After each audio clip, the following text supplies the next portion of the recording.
Thank you, Madam Chair and members of the council. I'd like to follow up with my sister Adrienne Alexander in the labor movement in supporting this budget. My name is Pasquale Gianni, Director of Government Affairs, Teamsters Joint Council 25. We represent over 100,000 workers throughout the state of Illinois, the overwhelming majority of whom work in Chicago and vicinity.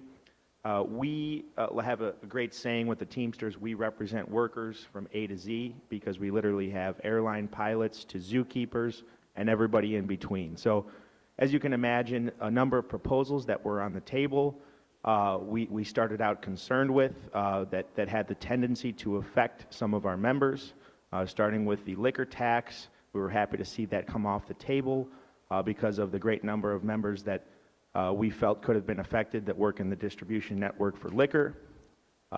Following up with that, we had some concerns with a parking tax up to 25%. After some lengthy discussions with the administration, we've reached a deal that we feel is fair. It will raise the parking tax to 23.35%, a marginal amount in exchange for the promise to hire an additional 20 parking meter enforcement officers, as well as work together on some pressing issues facing our city going forward.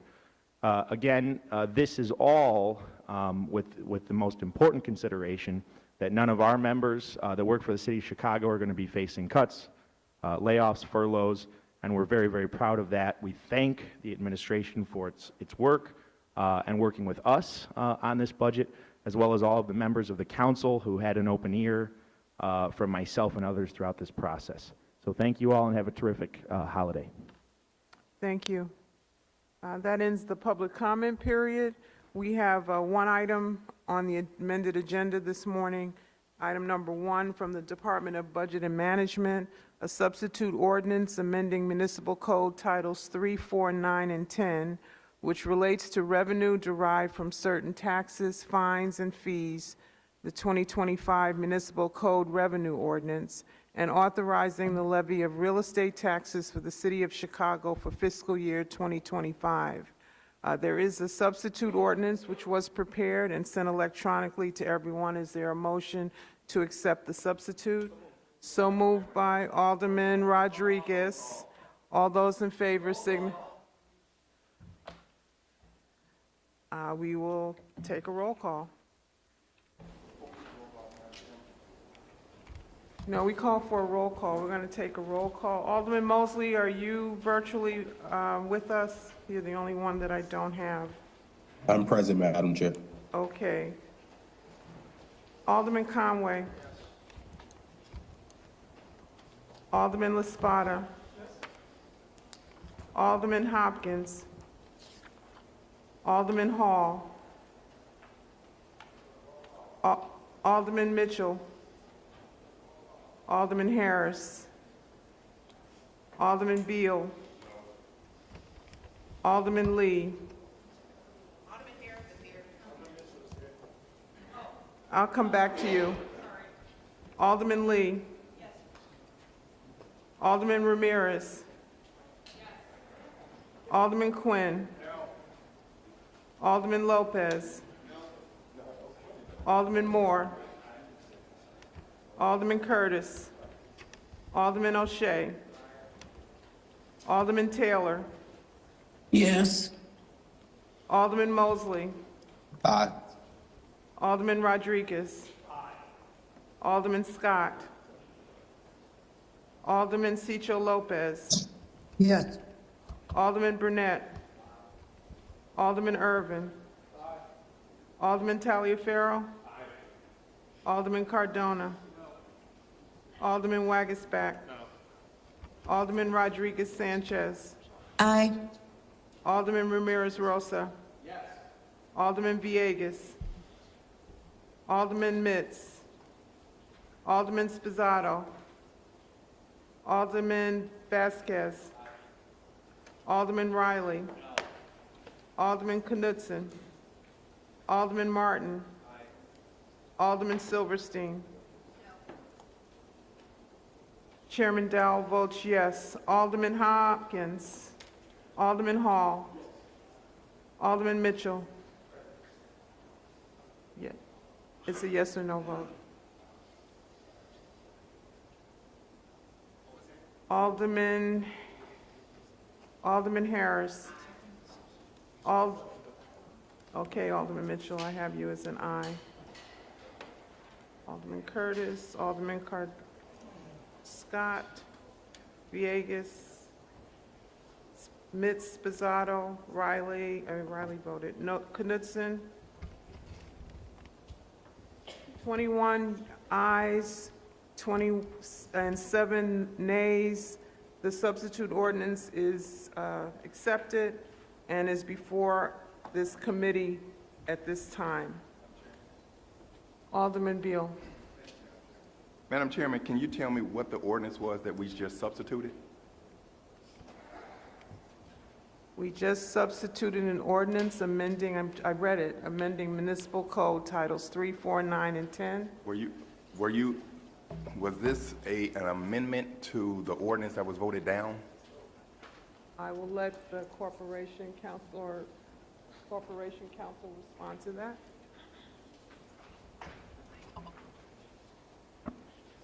Radito Casa, Chief Assistant Corporation Counsel in the City's Law Department. Alderman Bill, this is not a sub to the failed property tax ordinance, but however, it contains a new property tax ordinance. It is a new property tax levy included in the revenue ordinance. Please. I'm just trying to figure out exactly how do we substitute an ordinance that is not a new ordinance, and we're trying to substitute something that we don't even know where it came from. The levy that was voted down is dead, and so what are we substituting? I'm just really confused on what we are substituting here that is not a new levy that was presented to us. Let me try to answer that. There is a substitute revenue ordinance, which covers a number of different revenues. And in the substitute revenue ordinance is also the property tax levy. So the levy is inside, it is a piece of the substitute revenue ordinance. So that's a new levy. Yes, it's a new levy inside the substitute So if revenue it's a new ordinance. levy, how are we substituting how do we substitute something that's new? And that has to sit for 20 days. How do we substitute that? I can't answer that legally. Legally, that's possible, Alderman. Procedurally, there is no defect because you can include new items in a pending ordinance. Yeah, I understand that. But the levy was voted down. So this is a new levy. So how do you substitute something that's brand new? You can add items to a pending ordinance that is procedurally okay. Okay, let me just state for the record that I totally oppose to this technique that is being used to try to skirt the rules and regulations, to try to get around the timeline of a new levy being submitted that has to, by law, sit for 20 days. And this is definitely trying to skirt the rules, and this body should be ashamed of themselves by trying to take this action at this particular time. Thank you, Alderman Beal. We're joined today, just a second, we're joined today by Budget Director Annette Guzman, CFO Jill Jaworski, and Comptroller Chase Renwinkle. Yes, Alderman Lopez, point of information. Yes, thank you, Chairman, and good morning, members of the committee. Before we begin, during our briefings, we were told that we would have a response from the Corporation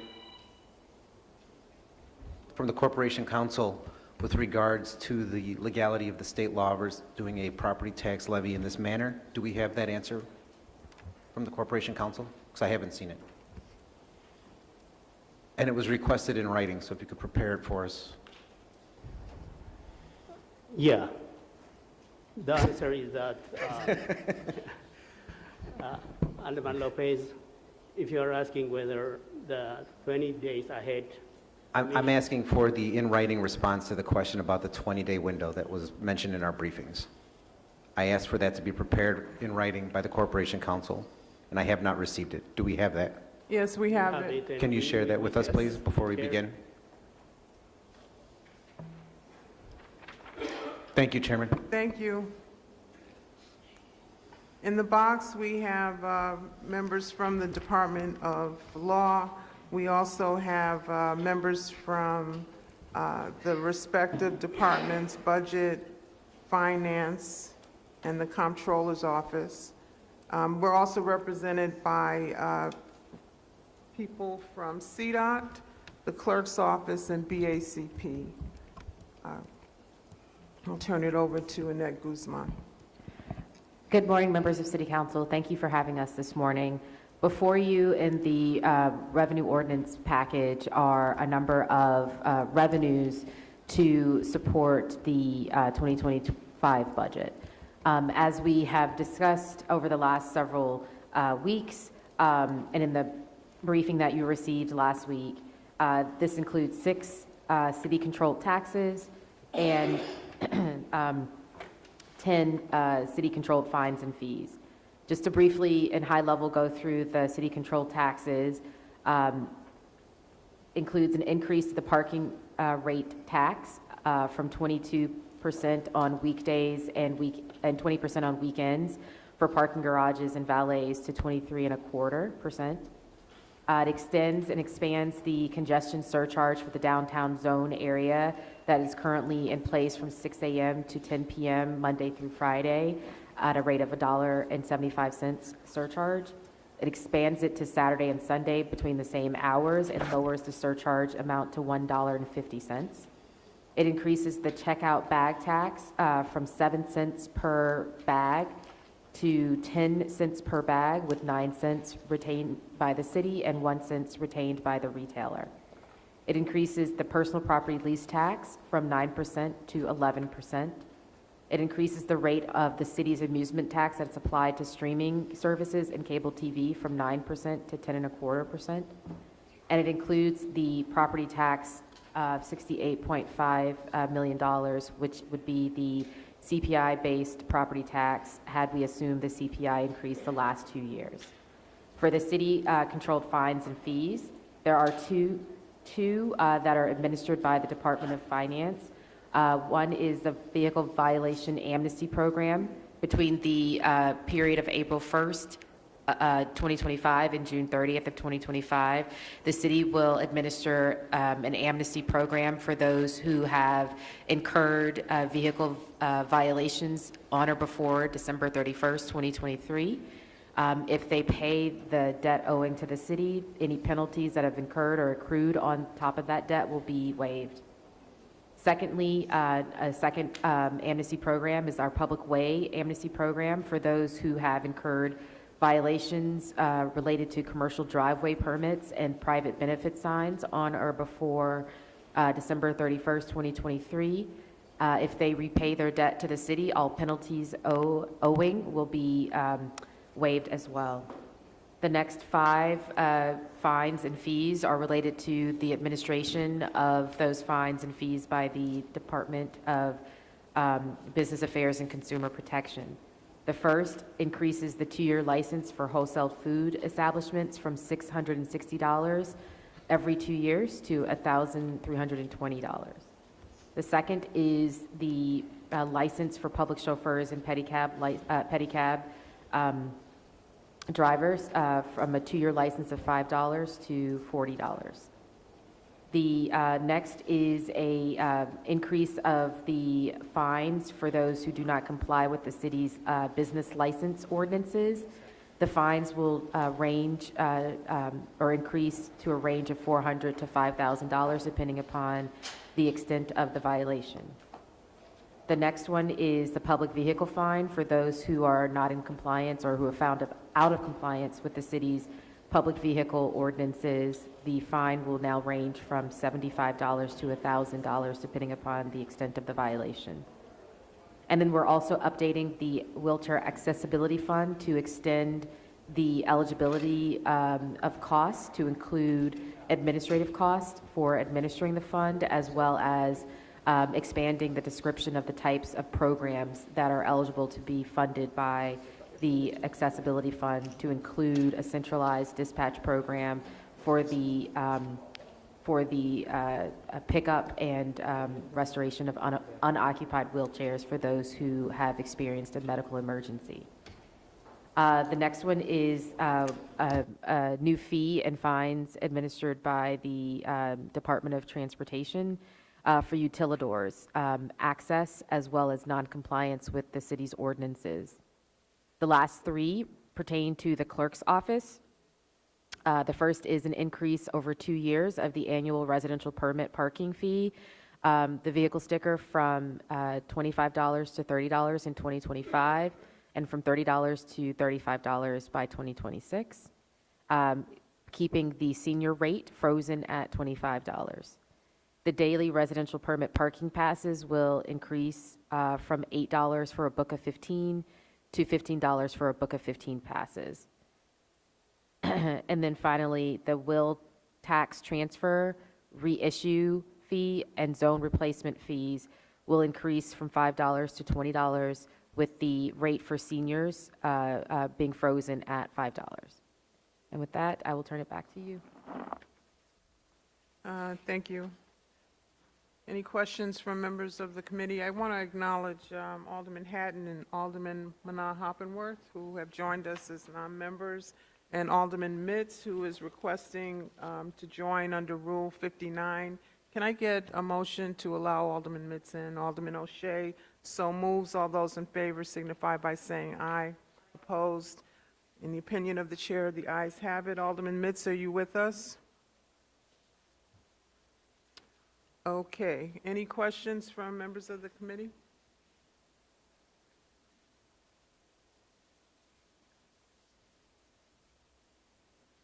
Is there a motion to recommend approval? You have a question? Alderman Beal, followed by... I want to go on Alderman- record. I want to go on record as a no. I voted yes. I want to go on record as a no, please. Can you put yourself on mute? I don't know who that is. Alderman Beal. Thank you, Madam Chairman. Good morning, everybody. With all these new proposals, how many cuts and efficiencies have been implemented? So in addition to over $300 million in cuts that was originally within the mayor's budget, we have added another $90 million of cuts to the proposal. And where did those cuts come from? $3.1 million was cut out of 2FM's budget, and another $13 million was cut out of Finance General based on the savings that we accrued from the recent bond issuance that was just completed. And then $74 million from a sweep of ARPA funding. Okay. So basically, we have not dug in to the $5 billion in increases from 2020, and we're going to just continue to fine and feed the people of the city of Chicago without any thorough cuts and efficiencies that they have been asking for. Is that correct?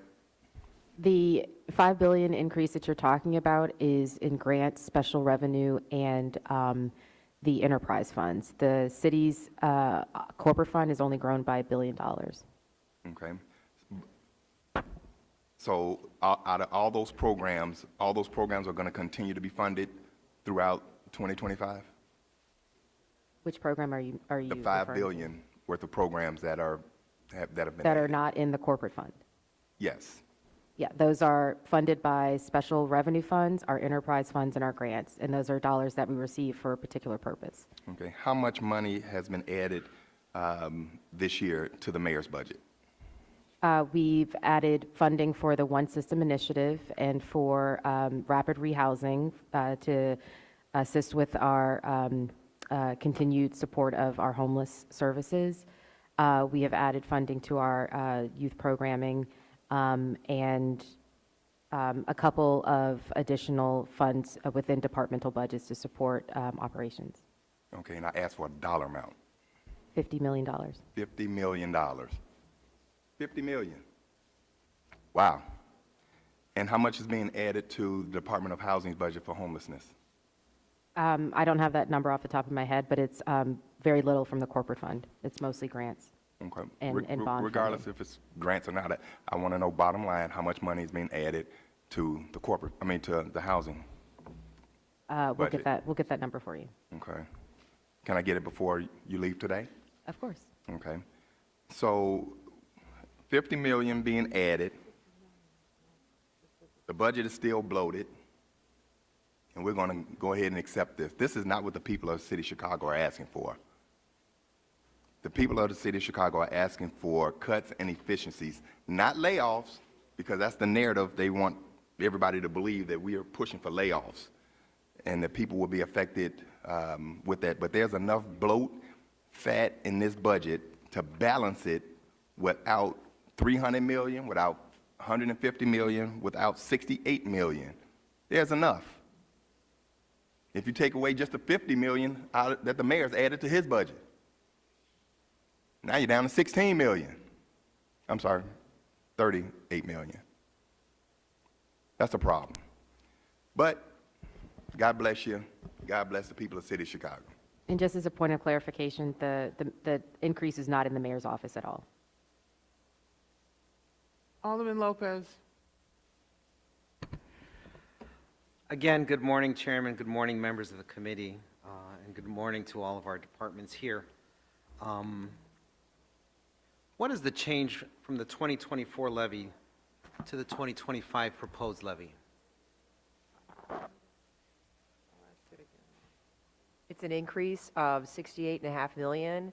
The levy last year was 1.773, 557,000, which is $1.77 billion. This year it is 1.878.159,000. And is there any adjustment being made because of the 2024 deficit to the 2024 levy to help cover the gap? No, there is not.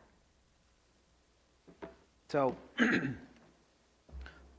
the previous levy that was introduced while we're waiting for the information from the law department was unanimously rejected at $300 million, correct? Correct. And, okay. And rather than introduce a standalone levy, you chose to go this route. Why was that?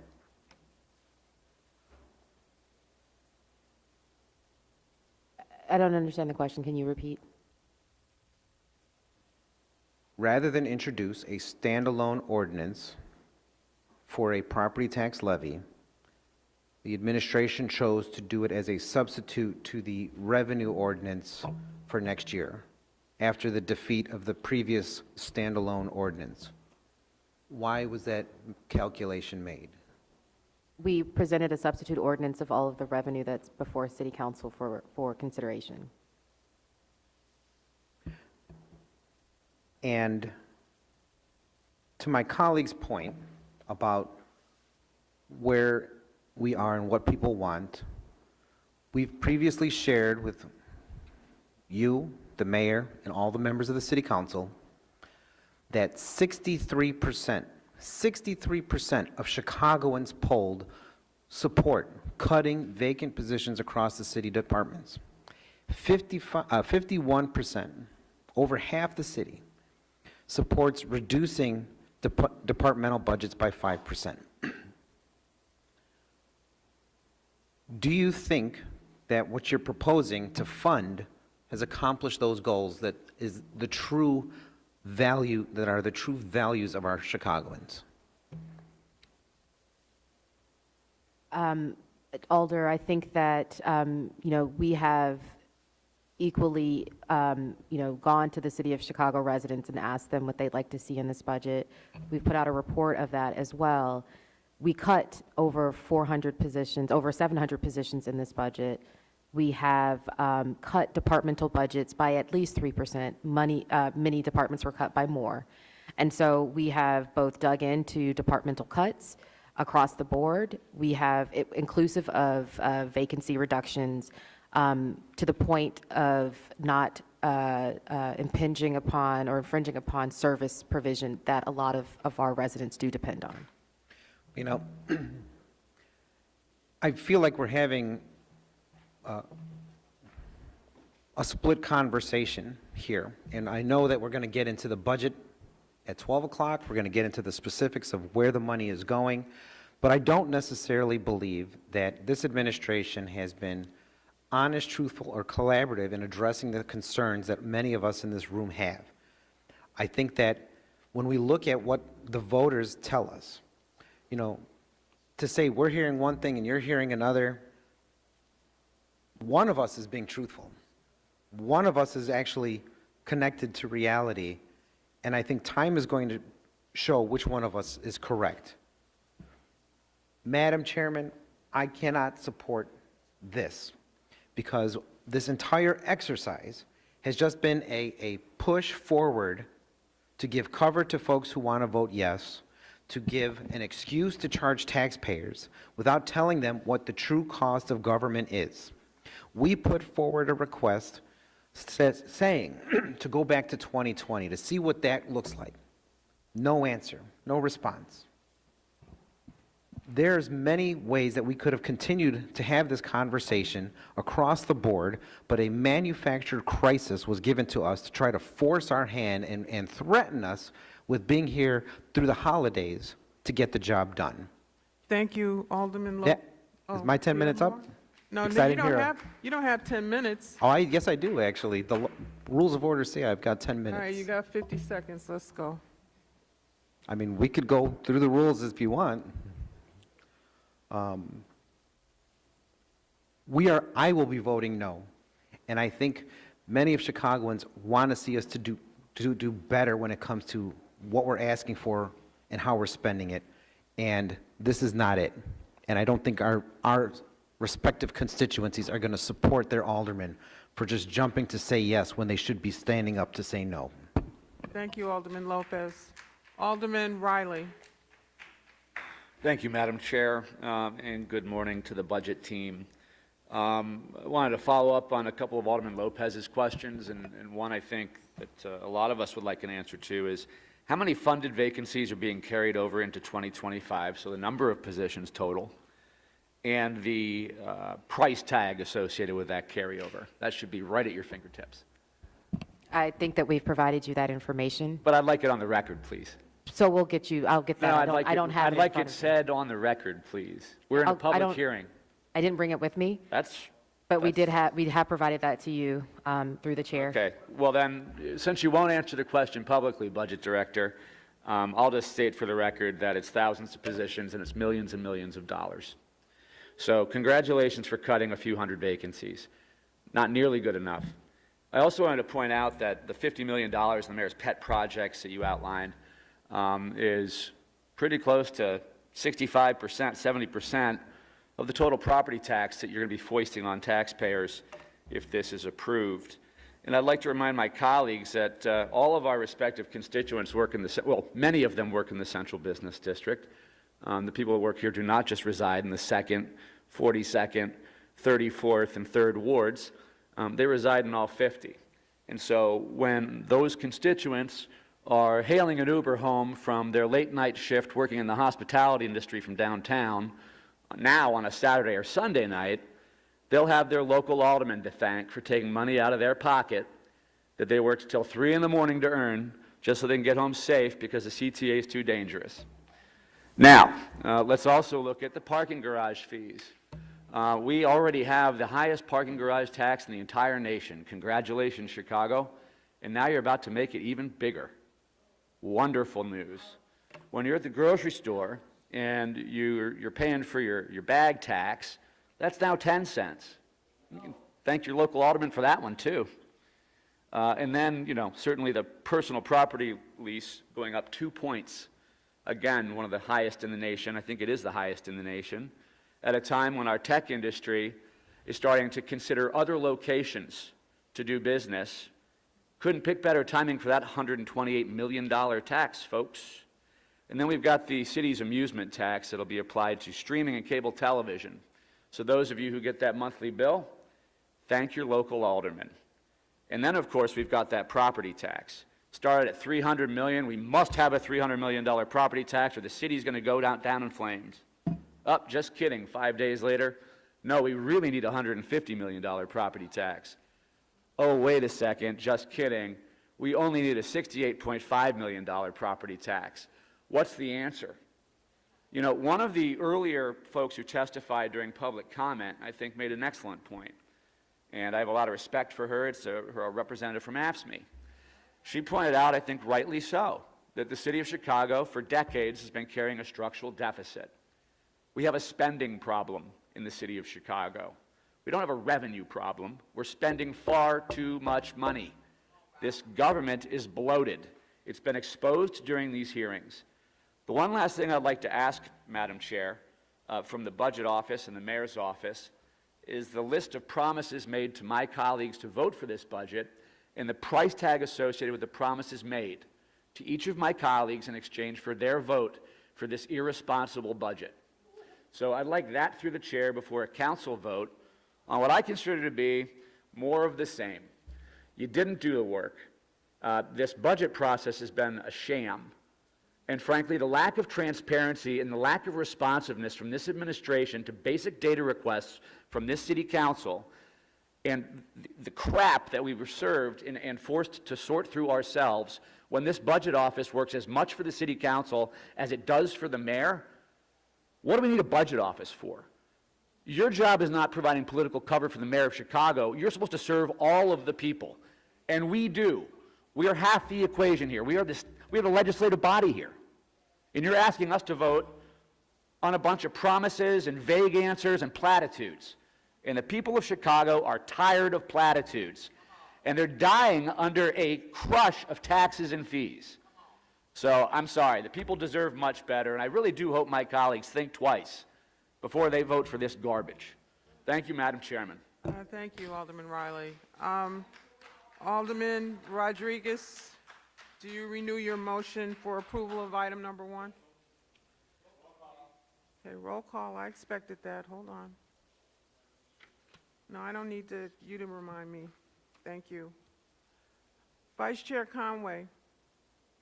Alderman LaSpada. Alderman Hopkins. Alderman Hall. Alderman Mitchell. Alderman Harris.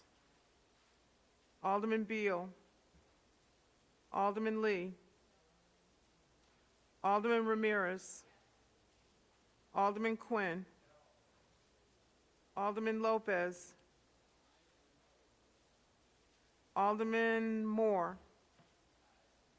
Alderman Curtis. Alderman O'Shea. Alderman Taylor. Yes. Alderman Mosley. Alderman Rodriguez. Alderman Scott. Alderman Cicho Lopez. Yes. Alderman Burnett. Alderman Irvin. Alderman Taliaferro. Alderman Cardona. Alderman Wagasback.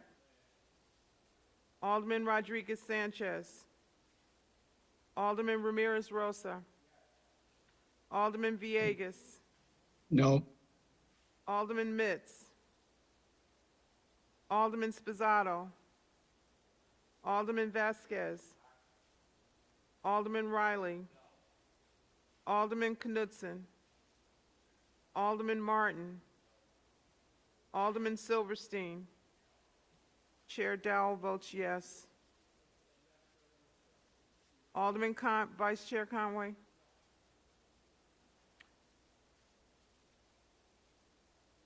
The ordinance carries 1411, 1412. In the opinion of the chair, the ayes have it, and the due pass recommendation will be reported out of the substitute ordinance at the next city council meeting. There being no further business of the city before this committee, can I get a motion to adjourn? So moved by Alderman Irvin. All those in favor signify by saying aye. Opposed? In the opinion of the chair, the ayes have it. The committee is hereby adjourned. Thank you all. Have a great afternoon.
Thank you.